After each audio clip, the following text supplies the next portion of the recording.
네, 안녕하세요. 네, 너무 반갑습니다. 저는 서울 성수고등학교에서 그리고 또 EBS에서 국어를 가르치는 김미성이라고 합니다. 반갑습니다. 네, 여기 오면서 되게 설레고 좋았어요. 제가 여러분 덕분에 오늘 처음으로 KTX를 탔습니다. 1시간 20분밖에 안 걸리더라고요. 그리고 강릉역에 내렸는데 봄 기운이 완연했습니다. 꽃놀이 많이 가고 싶었을 텐데 이 자리에 온 여러분들 축복합니다. 수능 대박을 기원합니다. 그리고 부모님들도 많이 오셨네요. 네, 얼마나 간절한 마음으로 이 자리에 오셨습니까? 네, 꼭 얻어가시는 거 있는 강의 제가 만들어 드리도록 하겠습니다. 자, 일단 저를 모르는 친구들도 있을 테고 알고 있는 친구들도 있을 테지만 제가 먼저 제 소개를 좀 해볼까 합니다. 김미성은 네모다로 소개를 해볼게요. 자, 일단 저는요 강원도 삼척시 도계읍 출신입니다. 네, 거기서 16년을 살았어요. 네, 그래서 저기 뒤에 저희 엄마 아빠가 계신, 눈물 날라 그랬지? 그러니까 부모님 생각하면 이렇다니까. 네, 저기 엄마 아빠 손 한번 들어주세요. 저기. 네. 네, 저희 16년을 살고 이제 저희 엄마 아빠가 지금 처음 오셨어요. 제가 강의하는데 네, 강릉이니까 가깝다고 한번 보시고 싶다고 그래서 오지 말라 그랬는데 오셨네요. 자, 일단 저는 강릉여자고등학교가 로망이었어요. 중학교 3학년 때 저희는 비평준화였기 때문에 어떻게 하면 강릉여자고등학교 갈 수 있을까? 근데 뭐 결과적으로 실패했는데요. 강여고 친구들 있어요? 강여고 친구, 좋겠다. 제가 고등학교 때 로망이었던 걸 벌써 이루고 있는 그 친구들이네요. 네. 강여고뿐만 아니라 왜 우리 학교는 얘기 안 해 하는 친구들 있을 것 같은데 강릉은요 저에게 여러모로 네, 굉장히 선망, 동경의 대상이었습니다. 그래서 제가 이 자리에 온 게 너무너무 반갑고요. 네. 그리고 여러분들에게 네, 제가 교사 이전에 저희 고향 후배 같은 느낌으로 네, 강의해오도록 할게요. 자, 일단은 저는 행복한 교사예요. 하고 싶은 일을 하고 있고, 그리고 EBSI에 보면은 이런 문구가 있어요. EBSI는 교육 격차 해소와 사교육비 경감을 위해 교육부와 EBS가 함께 만들어갑니다라는 그런 구절이 있습니다. 사실 여기 도계 삼척 입학사정관님도 계신다고 그러셨는데, 네, 얼마나 열악한 곳인지 아실 거예요. 네, 근데 그런 곳에서 자랐기 때문에 EBSI에서 강의하면서 정말 너무 행복하게 잘 지내고 있고요. 여러분들도 행복한 무언가가 되셨으면 좋겠어요. 그쵸? 네. 행복한 땡땡을 위해서 우리 꿈을 만들어 나가고 있는 중인데 자꾸 공부가 우리의 앞길을 자꾸 발목을 잡는 것 같아요. 내가 왜 공부를 못하는가? 네, 잘하는 친구들도 있겠지만 내 마음대로, 네, 내 기대치만큼은 못할 거라는 생각이 듭니다. 사람은 다 욕심이 있으니까요. 제가 국어를 가르치기 때문에요. 국어를 이제 중심적으로 공부를 하면서 공부라고 하는 것이 다 연결이 되는 것이니까 다른 과목도 조금 설명을 해드리겠습니다. 자, 일단 내가 공부를 못하는 이유는 공부라고 하는 것의 전략적인 흐름, 네, 상승을 이해하지 못하는 것이 아닌가라는 생각이 들어요. 많은 친구들은 내가 공부를 지금 시작하면 지금부터 바로 성적이 오를 것이다 이렇게 생각합니다. 그리고 부모님들께서도 내 아이가 공부를 이렇게 열심히 좀 고등학교 와서 고3이 돼서 하고 있는데 왜 성적이 안 오르죠? 조급해 하시는 마음 있으실 거예요. 근데요, 공부는 견딤이 필요한 것 같아요. 여기 보면 계단식 상승을 보이고 있죠. 그 견딤을 3개월, 4개월, 그리고 공부를 중학교 때 제대로 안 했어. 고등학교 1학년 때, 2학년 때도 놀았어. 고3 돼서 하기 시작하면 얼마나 힘들겠어요. 그 견딤의 시간을 우리 학생들도 그리고 학부모님들도 함께 해주셔야 하는 게 아닌가라는 생각이 들어요. 사실 이 견딤을 하는 게 힘들기 때문에 많은 친구들은 약간 꼼수나 이렇게 하면 돼 라고 하는 그런 말에 넘어가는 건 아닌가라는 생각이 들고요. 사실은요, 공부는 이걸 기르는 과정입니다. 자, 이게 뭐죠? 식스팩. 네. 그런데 우리 친구한테 운동을 열심히 해서 식스팩을 길러라 라는 말은 아니고요. 네. 공부에 복근이 있다라는 겁니다. 우리가 야구 선수, 농구 선수, 축구 선수, 네. 모든 이런 운동 선수들이 처음부터 공을 잡고 슛, 킥 연습을 하거나, 네. 배트를 휘두르진 않는단 말이에요. 네. 처음에는 다 기초 체력을 기르기 위해서 노력합니다. 굉장히 힘들어 보이죠. 그런 운동 선수들이 하는 거. 우리 학생들도 이 기초 체력, 공부의 기초 체력, 공부의 복근, 공부의 식스팩이라고 하는 것을 정말 지난한 과정 동안 기르셔야 합니다. 네, 그게 무엇이냐? 바로 개념이라고 하는 거예요. 그래서 선생님들이 국어도, 영어도, 수학도, 탐구 선생님들도 그렇게 개념을 강조하시는 겁니다. 그런데 지금 이제 내일이면 4월이에요. 우리 고3 친구들은 굉장히 마음이 급할 겁니다. 그쵸?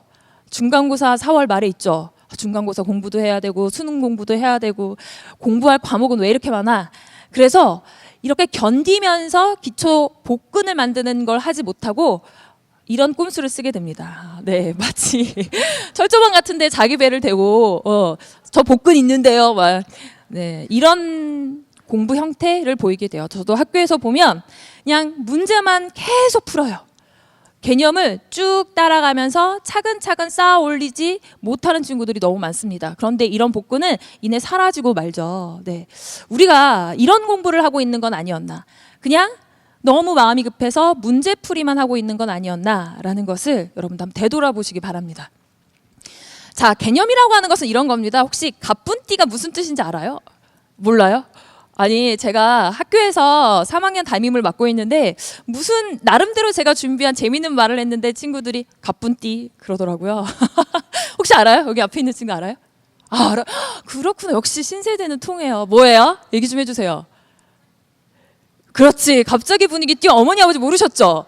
그러니까 저도 몰랐어요. 저도 몰라가지고 가뿐띠 뭐야? 내 욕한 거야? 막 이러면서 물어봤더니 갑자기 분위기 띄용. 이게 원래 가뿐싸라고 원래 했다면서요. 갑자기 분위기 싸해진다. 근데 이게 이제 가뿐띠까지 이렇게 발전을 한 것 같습니다.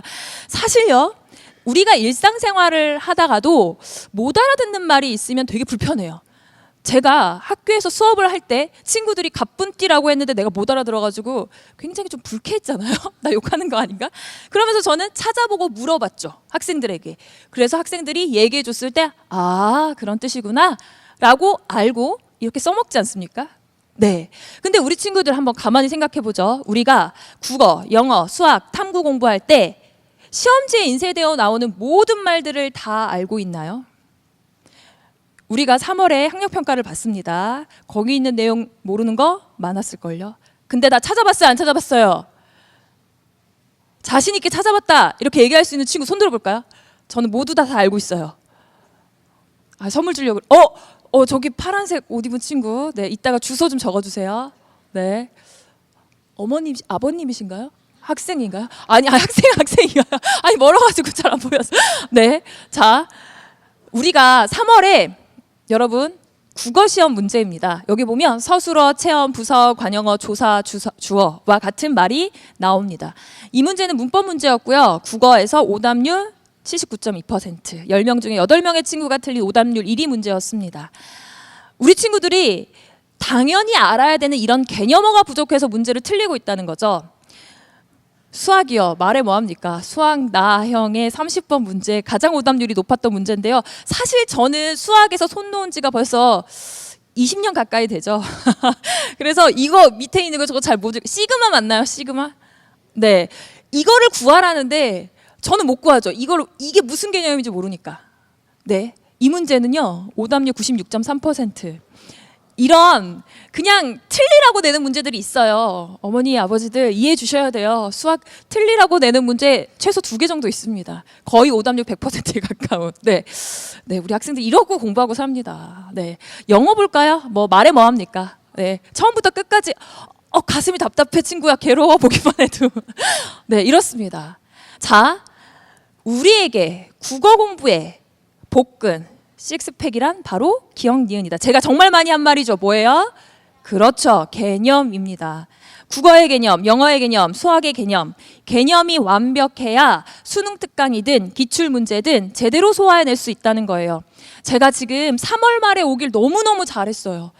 6월 모의평가 끝나고 왔으면 포기해. 이제 끝났어. 이런 말을 했을지도 모르겠습니다.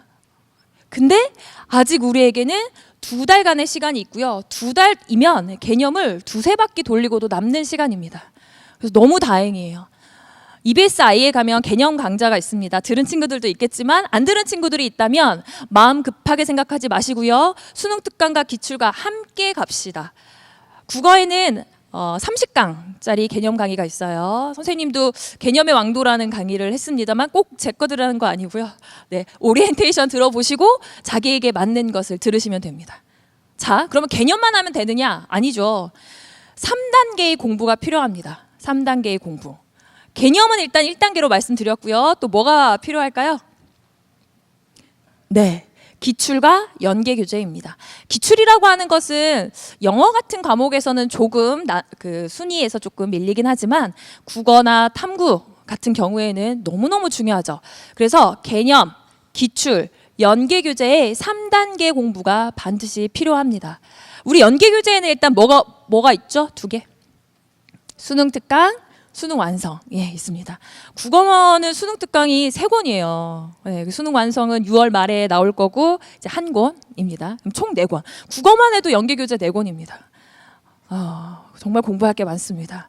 그러니까 이 수능 완성 나오기 전에 수능 특강을 끝낸다 이렇게 생각하시면 돼요. 자, 제가 우리 강릉 후배들에게, 강릉 제자들에게 숙제를 내고 갈게요. 네, 일단 첫 번째는 6월 모의평가 이전까지 수능 특강을 끝낸다.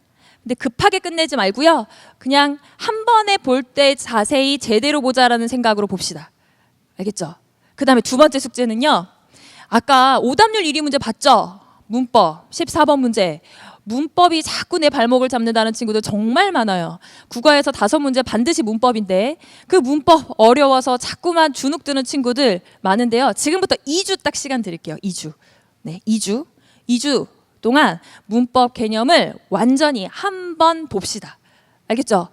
예, 문법과 관련된 개념 강의 한 10강 정도로 되어 있는데 그것을 한 2번 돌려보는 것도 좋고요. 아니면 시중에 있는 문법 개념서 사서 혼자 공부하는 것도 좋습니다.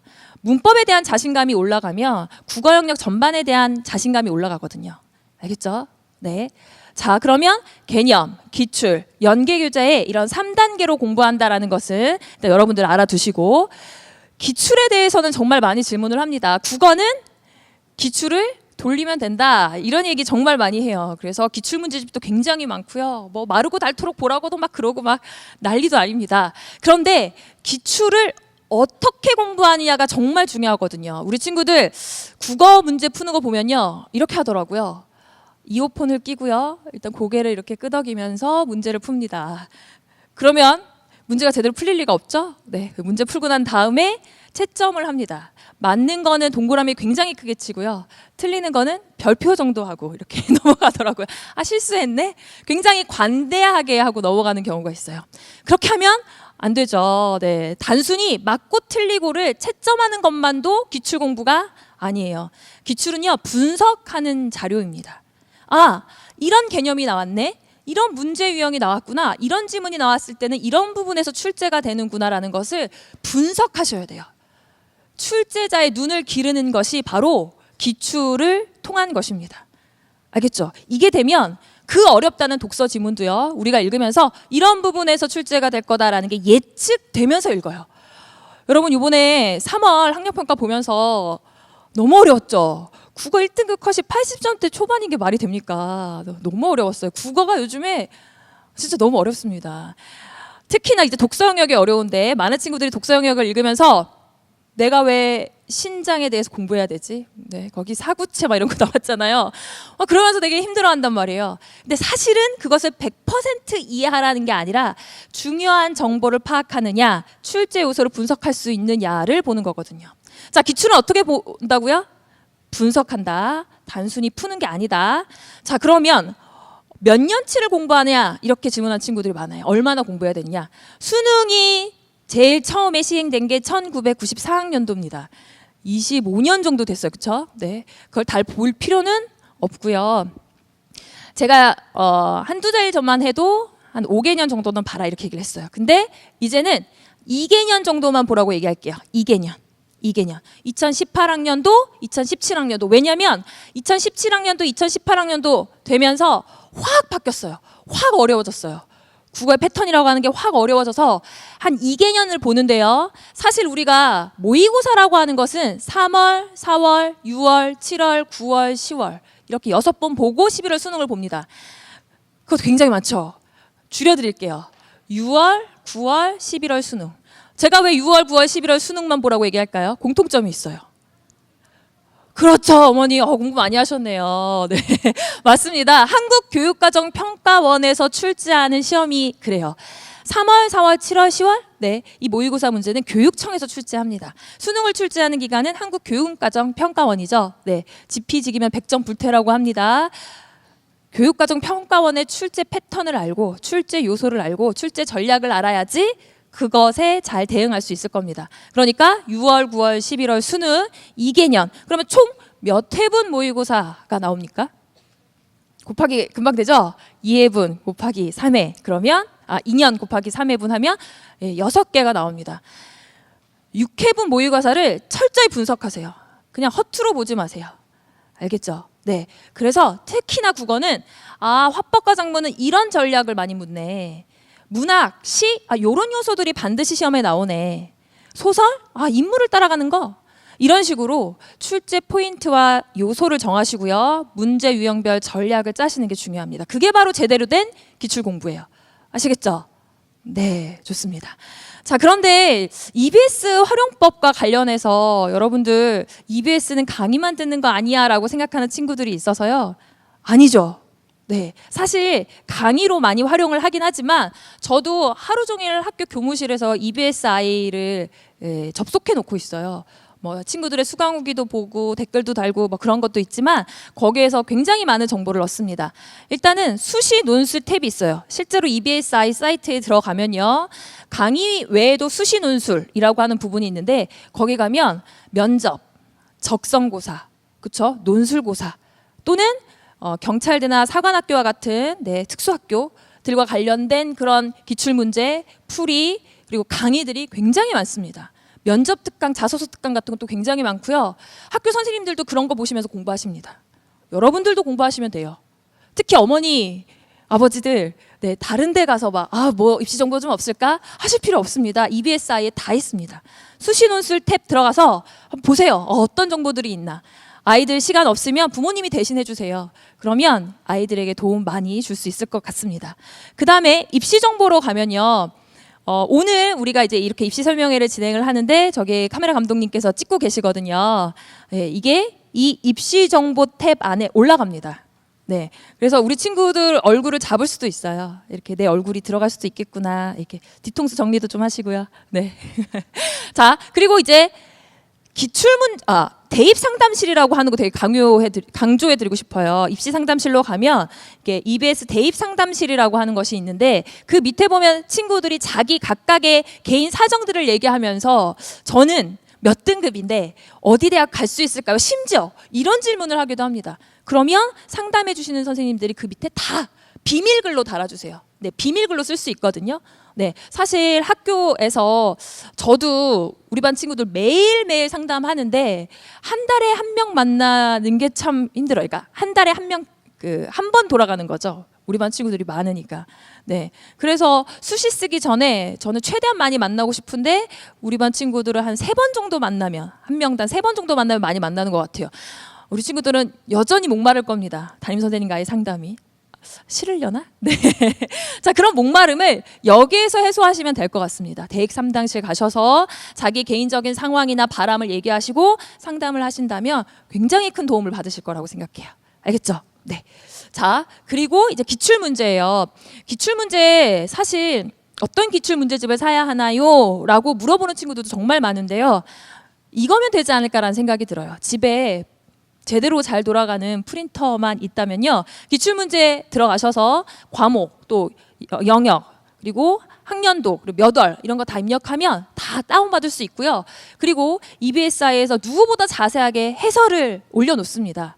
네, 사실 우리가 모의평가, 뭐 학력평가가 진행될 때 굉장히 많은 영역별 선생님들이 모으셔서 하루 종일 해설을 쓰시는 선생님들이 계시거든요. 정말 자세하게.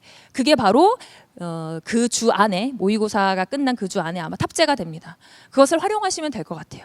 자, 제가 얘기 드렸죠. 2개년 3회분 모의고사 총 6회분 모의고사를 반드시 분석해라 라고 말씀을 드렸는데 이 기출문제 탭으로 가셔서 내려받으신 다음에 풀고 분석하고 그렇게 하시면 될 것 같습니다. EBSI 함께 놓으시며 성적 향상의 지름길이 되어 드릴 것입니다. 자, 그러면 저는 국어의 이야기를 조금 더 해보려고 합니다. 요즘에 국어 쉬워요, 어려워요? 어려워요, 그쵸? 어떤 친구가 3월 학력평가 끝나고 묻더라고요, 저한테. 선생님 진짜 솔직히 얘기해요. 선생님 국어 다 맞아요, 틀려요? 도발적이야. 전 다 맞죠. 네, 저 다 맞죠. 아유, 틀리면 안 되죠. 제가 지금 15년 동안 국어 공부만 하고 있습니다. 근데 제가 봐도요, 사실은 국어 영역을 풀 때 예전에는요 이렇게 풀었거든요. 1번, 2번 이렇게 풀었거든요. 근데 이제는 이렇게 풀어요. 나도 이렇게 풀어요. 굉장히 어려워지고 있습니다. 그런데 어려워진 제재나 난도를 신경 쓰지 않고 일단은 국어라고 하는 것의 본질을 이해하면 국어라는 과목에 대처할 수 있는 자세를 기를 것 같아요. 자, 국어를 한마디로 대답해달라 질문 정말 많이 받거든요. 수학은 제가 수학교사 아니지만 공식이라고 얘기할 것 같아요. 영어는요? 단어. 그쵸? 그럼 국어는 뭘까? 국어는 한마디로 제가 생각해봤는데 이건 것 같아요. 국어는 다른 그림 찾기다. 사실 저기 있는 게 제 고등학교 3학년 때 사진이고요. 이거는 이제 포토샵이 많이 되어 있는 제 사진입니다. 네. 근데 똑같은 사람이죠? 아닌 것 같아요? 본질은 김미성으로 똑같습니다. 다르지 않아요. 사실 국어라고 하는 것은 지문과 선지의 다른 부분을 찾는 거거든요. 국어가 얼마나 인간적인데요. 국어는요, 독서형요. 지문에서 다 얘기해 줍니다. 그러면서 물어보죠. 윗글에서 제시한 것으로 적절하지 않은 것은 제시해놓고 제시하지 않은 것 찾아라 그러는데 못 찾고 있죠. 다른 부분 찾아라 그러는데 못 찾고 있어요. 사실 찾을 수 있긴 하나 시간이 굉장히 많이 걸립니다. 선택지가 5개가 있는데요. 우리 친구들 이 선택지 5개가 있는지 없는지 보기 위해서 5번 읽어요. 그 지문을 5번 읽고 있습니다. 그래서 굉장히 어려워요. 근데 여기 이제 학부모님들도 많이 오셨으니까 저기 제 사진 보면은 조금 좀 힘들어 보이죠? 약간 우울해 보이죠? 이렇게 머리도 이렇게 가리고 있고, 그렇죠? 사실은 저희 엄마 아빠 와 계시는데 저희 엄마가 되게 강한 분이셨어요. 그래서 막 이렇게 투정 같은 거를 못 부르게끔, 그래서 이렇게 요즘에 학부모님들은 우리 딸, 우리 아들 눈치 보느라고 되게 전전긍긍하시는 분들이 많다고 하시는데 저희 엄마 되게 당당하게 밥 차려주면서 야, 밥값해. 네가 밥값하는 건 공부. 막 이렇게 얘기하셨고, 아버지는 여기 삼척에서 계속 도계에서 일하고 계셨기 때문에 그런 저를 계속 달래주는 편지 같은 거 정말 많이 보내주셨습니다. 사랑하는 딸아 보아라. 밥값에 상처받으면 사랑하는 딸아 보아라. 이렇게 편지가 오고. 자, 그래서 이제 지문과 선지의 다른 부분을 찾는 거다라는 것을 이제 국어의 본질을 여러분들이 잘 이해하고 가셨으면 좋겠어요. 알겠죠? 국어는 일단 다 나온다. 그리고 이 지문과 선지의 다른 부분을 잘 또 빨리 찾도록 도와주는 게 개념이다라고 여러분들이 생각하시면 됩니다.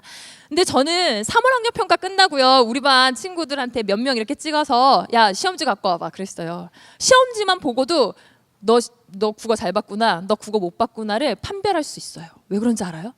국어를 잘하는 친구들은요, 문단별로 중요한 부분의 핵심어가 적절하게 2-3개 정도 표시가 되어 있습니다. 그 표시가 동그라미일 수도 있고요, 밑줄일 수도 있고요, 물결일 수도 있죠.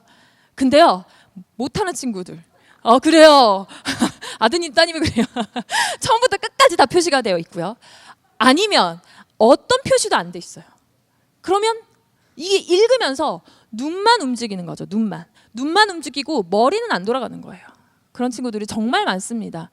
진짜로 3월 학력평가 끝나고 애들이 막 복도를, 국어 영역 끝나고 복도에서 막 소리치고 야, 국어가 미쳤어 막 이러면서 막 분노를 막 표시하면서 지문을 읽는데 어느 순간 내가 끝 글자를 읽었더래. 근데 머릿속에 하나도 안 남아 있더래. 그런 얘기를 하더라고요.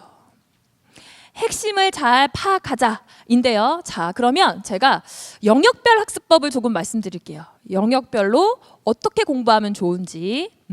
국어를 잘하면 사실 영어나 수학에도 큰 도움을 받습니다. 화법, 작문, 문법, 독서, 문학에 5개의 영역이 있어요. 국어 안에. 그래서 화법, 작문, 문법은 각각 5문제씩 총 15문제가 나오는 거고요. 독서 15문제. 독서는 이른바 비문학이라고 하죠. 네, 문학 15문제. 그래서 총 45문제를 80분이라는 시간 안에 풀어야 되는 게 바로 국어 영역입니다. 네. 근데 요즘에 킬링 파트가 바로 뭐냐면 독서예요, 독서. 네. 독서는요, 사실 제재와 지문의 정보량이 많으면 일단 어렵습니다. 너무너무 어렵죠.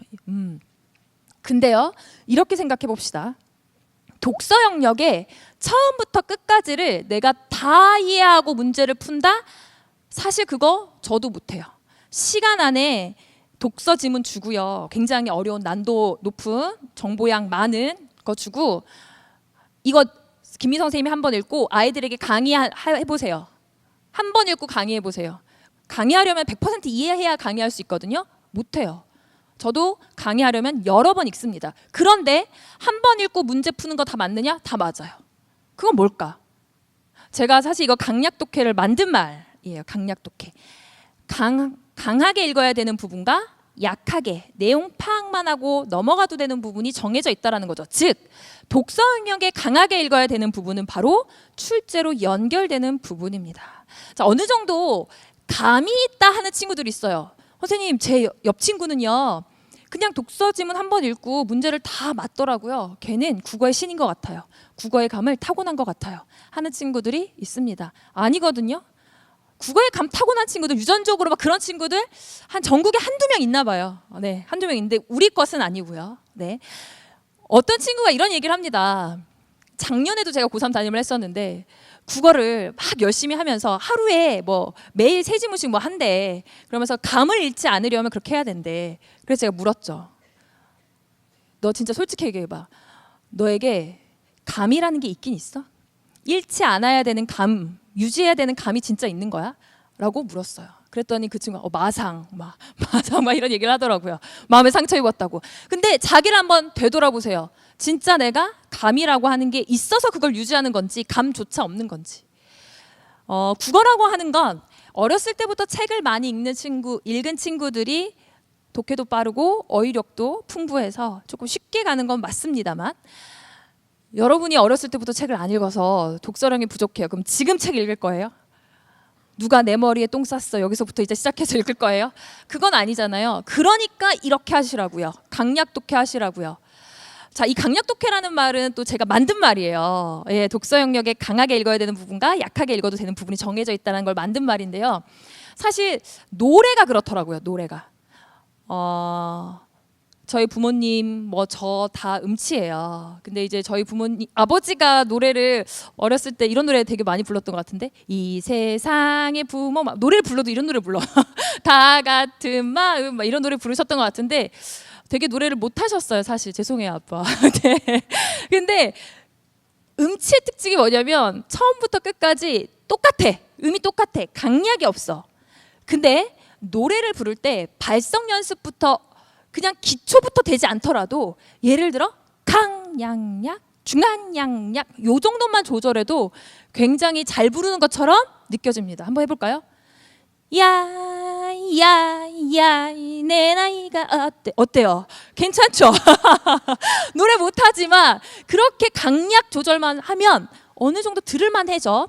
자, 우리 독서 영역도 당연히 어휘력 기르기 위해 노력하고 핵심을 파악하기 위해 노력해야 되지만 출제 요소라는 것을 짚어낸다면 그 출제 요소에 집중해서 읽어내는 연습을 할 수 있지 않을까, 이겁니다. 그래서 제가 봤더니 독서 영역에서 강하게 읽어야 되는 부분이 이런 부분이더라고요. 네. 이거 뭐 첫 문단, 작은 따옴표, 엽적 접속어, 정리 표제어, 예, 원리 가정, 대조 대비 지금 암기하는 거 아무 소용 없어요. 스스로 그렇게 표시할 수 있어야 돼요. 여기에 두 개의 차이 나는 정보가 있고 그 차이 나는 정보를 대조 대비해서 열거하고 있네. 요거 출제 요소로 내가 짚어야지. 그러면 어김없이 문제로 출제됩니다. 여기 예를 들어서 설명해주고 있어. 그럼 이 예를 들어서 설명한 부분은 반드시 구체적인 상황, 사례에 적용하는 문제로 출제되겠구나. 과연 그렇게 출제돼요. 알겠죠? 그러니까 이게 바로 국어의 감이에요. 내가 읽으면서 이미 예측을 하는 거지. 문제를 안 봤지만 예측하고 있는 자기 자신을 발견하셨을 때 국어 영역은 됐구나, 이렇게 생각하시면 됩니다. 알겠죠? 그런데 여기서 한 가지 더 팁을 드리자면 국어가 굉장히 복잡해지고 있어서 어느 순간 저도 요약 메모를 합니다. 요약 메모. 재작년에 저희 학교에서 카이스트 들어간 학생이 있었는데요. 그러니까 수능이 이렇게 어려워지기 시작한 지가 한 2년 됐다고 그랬잖아요. 그 친구가 6월 모의 평가를 보고 나서 그런 말을 했어요. 자기도 느낀 거죠. 어려워졌다는 걸. 선생님, 이제는 요약해야 될 것 같아요. 라고 얘기를 하면서 자기도 독서 지문 옆에 간략하게 메모한대요. 이런 거 어떻게 암기하겠습니까? 이과 친구들은 다 알지 모르겠으나. 근데 제가 물어봤는데 다 모른대요. 네, 우리가 문과 친구들이 약간 이게 열등감이라고 할까? 네, 뭔가 이렇게 불만이 있어. 이과적인 지문이 나오면. 근데 걱정하지 말아요. 그 친구들도 몰라요. 자, 기체의 경우 질량이 작고 밀도가 낮을수록 입자의 진동이 빨라지고 따라서 소리의 전달 속도도 빨라진다. 그러면서 문제가 나옵니다. 어떻게 문제가 나오냐면 질량이 작으면 소리의 전달 속도가 빨라진다. 뭐 이런 식의 문제가 나와요. 그러면 이런 부분 어디 있었지? 그러면서 또 처음부터 끝까지 읽고 있는 거죠. 또 찾고 있는 거죠. 그러지 말고 이런 부분, 정보 간의 관계를 묻는 건 반드시 시험으로 출제된다라는 게 감으로 왔다면, 강약 독해를 제대로 했다면 내가 이렇게 메모를 했겠죠. 질량과 밀도와 입자의 진동과 소리의 전달 속도를 메모를 했을 겁니다. 오른쪽에 간략하게 날개 부분에. 그러면 내가 메모한 걸 보고 그 선지의 옳고 그름을 판단하는 거예요. 그런 전략을 쓰셔야 합니다. 알겠죠? 네. 어머니 아버지도 웃고 계신데 이 정도예요 지금. 독서 영역이 바로 이런 정도입니다. 자, 여러분들 독서 영역을 잡고 나면요, 사실 문학은 그리 어렵지 않게 느껴질 겁니다. 일단 2018 수능을 기준으로 해서 출제된 작품 중에 한 작품 빼고는 다 연계 교재 속 작품이었어요. 그래서 우리가 수능 특강, 수능 완성과 같은 이 문학 작품, 출제된 문학 작품들을 눈여겨 보는 것이죠. 하지만 낯선 작품이 나올 수도 있고 또 우리가 문학 작품을 감상할 때 어떻게 하면 좋을까 말씀드리도록 하겠습니다. 자, 문학 시부터 한번 볼까요? 시. 자, 시는요 일단 노래라고 생각하시면 됩니다. 노래. 네, 우리가 스트레스 받으면 우리 친구 어디 가요? 여기 반팔 티셔츠 예쁘게 입은 보라색 입은 친구 어디 가요? 스트레스 받으면 노래방. 나랑 똑같다. 네. 스트레스 받으면 노래방 간대요. 맞아요. 우리 친구들이 노래방을 많이 갑니다. 네. 근데 노래방을 갔는데 내가 전혀 모르는 노래 그리고 내가 전혀 모르는 가수의 노래를 어떤 친구가 예약을 했어. 그럼 여러분들은 어떻게 나 저 노래 이해 못하겠다 이래요? 어이없죠, 그렇죠? 당연히 그 친구가 부르는 노래의 가사를 듣거나 자막을 읽으면 무슨 소리인지 알 거라고 생각합니다. 왜냐하면 우리는 시를 읽어낼 수 있는 힘이 있어요, 이미. 자, 시는 이렇게 파악하면 됩니다. 따라해 볼까요? I say 화, you say 자, 화. 그렇죠, 화자. 말하는 사람을 잘 따라가면 됩니다. 시 속에서 말하는 사람을 따라가면 무슨 내용인지 알아요. 이미 알아요. 우리가 노래를 들으면서 여기 대꾸법이 쓰였구나. 여기 역설법이야. 여기 반어법이야. 이러지 않죠. 마찬가지 시에서도 표현상의 특징을 묻는 문제가 나옵니다만 그게 일단 우선이 아니에요. 내용과 함께 나오는 거고요. 화자를 따라가면서 시 속 이야기에 귀 기울이는 걸 먼저 하시면 됩니다. 자, 그러면 우리 친구들이 진짜 본능적으로 그런 능력이 있는지 한번 볼까요?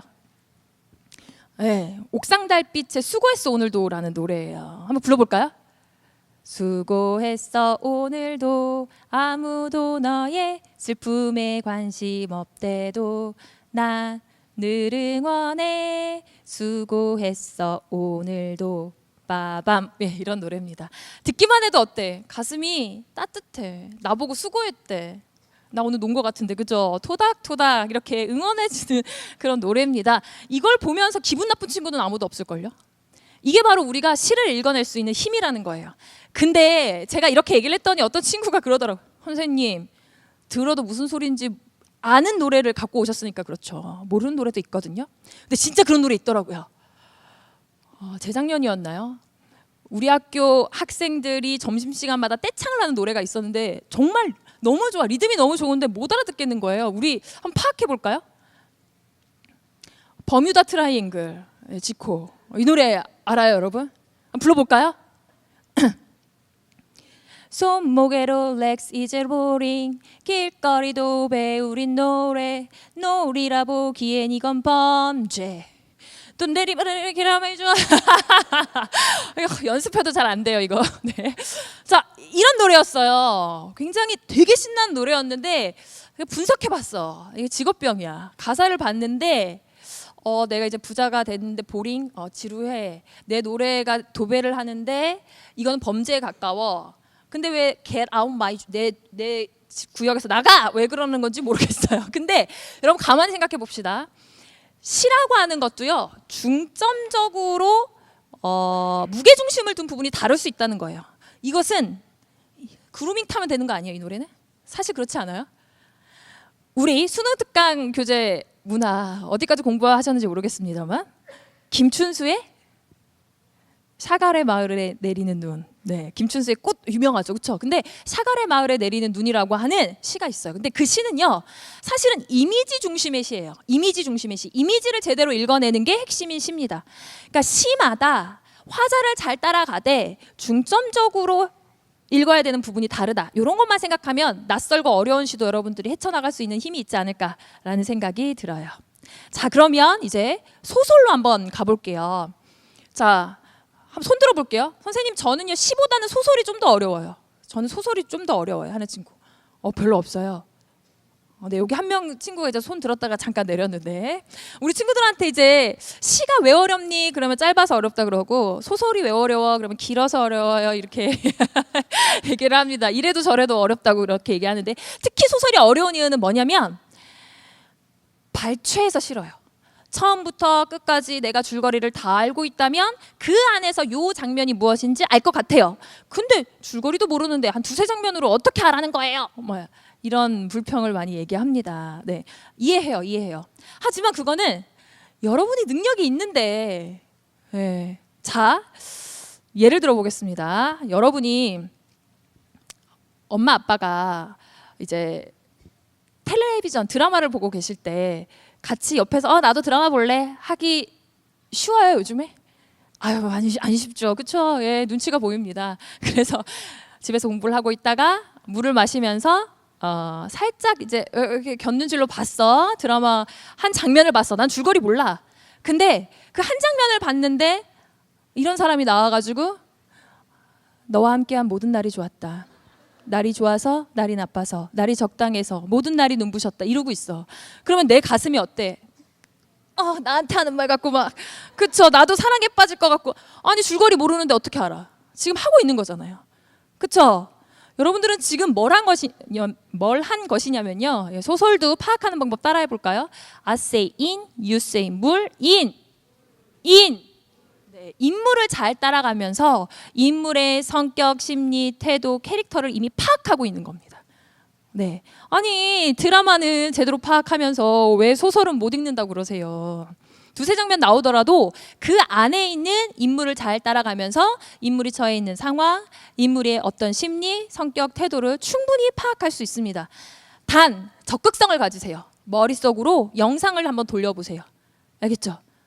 소설을 읽으면서 영상을 돌리고, 시를 읽으면서 또 영상을 돌리고, 이렇게 적극적인 능력만 여러분들이 갖춘다면 문학 파트, 네, 시, 소설 크게 나눠서 봤지만 충분히 해결할 수 있을 거라고 생각합니다. 자, 그러면 좀 짜잘한 동생격의 세 장르를 한번 볼게요. 화법과 작문입니다. 5문제씩 총 10문제인데요. 사실 개념 강의에서 제가 개념을 얘기하긴 했지만 한 강이면 끝나요. 한 강. 화법과 작문의 개념, 문제 유형, 풀이 전략 한 강이면 끝납니다. 별로 할 게 없죠. 정확하고 신속하게 풀어내는 그런 연습을 하시면 돼요. 사실은요, 화법, 작문, 문법이 앞부분에 배치되어 있고 총 15문제입니다. 우리가 수능을 8시 40분에 국어 영역부터 시작을 하죠. 이렇게 얘기하죠. 8시 40분 국어 영역 시작하면 화법, 작문, 문법 15문제를 9시 이전에 털고 나와라. 이렇게 얘기합니다. 20분 안에. 그래야 뒤에 독서와 문학에 여러분들이 시간을 투자할 수가 있거든요. 그래서 사실 화법과 작문 지문이 있습니다만 그거를 독서 영역 지문처럼 처음부터 끝까지 분석하고 있는 친구들은 시간이 남아도는 친구들이죠. 네, 그렇게 하시면 안 돼요. 네. 말하기 전략, 듣기 전략, 그리고 내용과 관련된 문제 유형이라고 하는 게 이 정도밖에 없어요. 그래서 문제를 먼저 팍팍팍 보시고 이런 요소가 나오겠군. 골라내서 읽고요. 얘도 마찬가지 강약 독해를 통해서 그냥 내용 흐름 정도만 파악하고 가는 부분은 그냥 빠르게 읽어나가는 그런 연습이 필요합니다. 알겠죠? 합법과 작문 틀리면 안 돼요. 작년에도 저희 반에 꼭 국어를 굉장히 잘하는 친구가 있었는데 수능에서 합법과 작문만 2개 틀린 거예요. 아, 너무 안타까웠어요. 네. 그래서 화법과 작문 무시하시면 안 되고요. 연습을 하셔서 정말 전략적으로 정확하고 신속하게 푸는 자기 자신을 발견할 수 있도록 노력합시다. 자, 문법은 말에 뭐합니까? 개념입니다. 개념의 반복. 네, 제가 여러분에게 이 문법 반드시 2주 안에 개념 한 번 끝내라 이렇게 얘기했죠. 근데 2주 다 하고 나서 그럼 이제 나 개념 다 끝났으니까 문제 풀어봐야지. 그러면 술술 다 풀릴까? 아니요. 막혀요. 그러면 여러분 생각하죠. 이 머리라는 건 왜 있는 건가? 막 이러면서 자책을 합니다. 근데 여러분만 그런 거 아니에요. 다 그래요. 문법 개념은요. 사실 3번에서 4번 정도는 반복해서 봐야 좀 알겠네가 되고요. 3번, 4번 반복해서 봐도 문제 풀다 보면 구멍이 발견되거든요. 그러면 그 구멍을 메우시면 돼요. 그 다음부터는. 문법은 끝까지 갖고 있어야 되는 영역이고 작년에 우리 반에서 국어 영역이 참 안 나오는 친구였는데 국어를 끝까지 놓지 않은 친구가 있었어요. 수능에 한 10일 정도밖에 안 남았는데 선생님 저 문법이 너무 약한 것 같아요. 어떻게 하면 되죠? 마지막으로 어떻게 정리할까요? 막 그래서 제가 정리한 이제 개념 그 교재에 문법 부분만 주면서 이거라도 반복해서 읽어 이렇게 했거든요. 근데 하늘은 정말 스스로 돕는 자를 돕나 봐요. 걔가 국어 100점 맞았어요. 3년 동안 한 번도 그랬던 적이 없는데 그랬습니다. 네. 제가 뭐 공부 강의를 하러 여기 왔지만 우리 학생들보다는 인생을 더 많이 살았고 그래서 말씀을 드리면 사실 인생 살아보니까요 진짜 열심히 하는 사람은 결국은 대박이 터집니다. 네, 뭔가 됩니다. 열심히 하세요. 좌절하지 마세요. 아시겠죠? 네. 자, 그러면 끝낼 시간이 될 것 같아요. 이거 굉장히 유명한 드라마 대사죠. 미생. 네, 잊지 말자. 나는 부모님의 자부심이다. 못나고 부족한 자식이 아니다. 라는 그런 글입니다. 함께 가는 길인 것 같아요. 우리 부모님들도 얼마나 힘드시고 우리 수험생들도 얼마나 힘듭니까? 제가 애를 낳아서 이제 키우다 보니까 그 마음이 더 절절히 이해가 되는 것 같습니다. 우리 학생들도 나는 부족하고 못난 자식이 아니에요. 네, 선생님은 강릉을 로망으로 동경으로 삼고 강원도 삼척시 도계 1위 12반이라는 곳에서 16년을 살았어요. 그리고 제 나름대로는 너무나 행복한 그런 인생을 살고 있습니다. 네, 저는 지방에 있는 친구들이 주눅들지 않았으면 좋겠고요. 부족하다고 불평하지 않았으면 좋겠어요. 오히려 그 결핍이라고 느낄 수 있는 요소를 원동력으로 삼아서 더 열심히 노력할 수 있다고 생각합니다. 마음먹기 나름이거든요. 자, 우리 강릉에 있는 친구들의 건투를 기원하겠습니다. 여러분 파이팅! 감사합니다.